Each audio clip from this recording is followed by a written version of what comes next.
نحمده ونصلي على رسوله الكريم اما بعد فاعوذ باللہ من الشیطان الرجیم بسم اللہ الرحمن الرحیم۔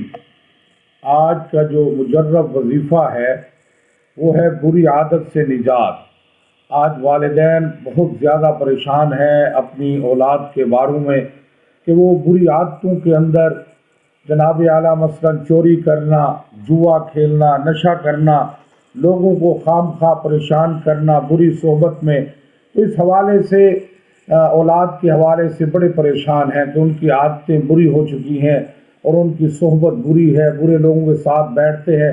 ان سے نجات کیسے حاصل کی جائے؟ وہ اپنی اولاد کو سمجھاتے بھی ہیں لیکن اس کے باوجود بھی وہ بری عادات کے اندر پڑے ہوئے ہیں۔ آج آپ کو ایسا وظیفہ بتانے جا رہا ہوں جس کے پڑھنے سے انشاءاللہ تعالی آپ کی اولاد نیک بن جائے گی، نیکوکار بن جائے گی، ماں باپ کی فرما بردار اطاعت گزار بن جائے گی۔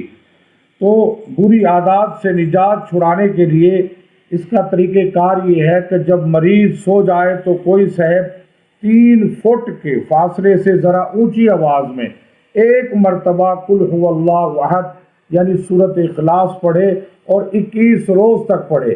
جب آپ کا جو بیٹا جناب بری عادتوں کے اندر ملوث ہے، بری عادتیں جناب اس کے اندر پائی جاتی ہیں، جیسے چوری کرنا، جوا کھیلنا، نشہ کرنا، لوگوں کو خام خواہ پریشان کرنا بری صحبت میں، تو جب وہ رات کو سو جائے تو اس کے قریب کھڑے ہو کر 1 مرتبہ سورۃ اخلاص اونچی آواز میں پڑھنی ہے اور 21 روز تک یہ آپ نے عمل کرنا ہے۔ مجرب عمل ہے۔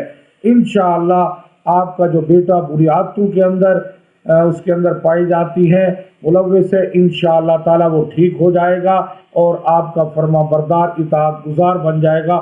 یہ بڑا مجرب عمل ہے، قرآنی عمل ہے۔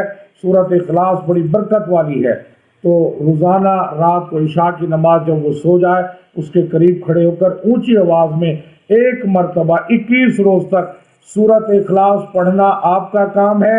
انشاءاللہ بری عادتوں سے، گندی عادتوں سے نجات اللہ عطا فرمائیں گے۔ یہ آج کا مجرب وظیفہ ہے۔ السلام علیکم ورحمۃ اللہ وبرکاتہ۔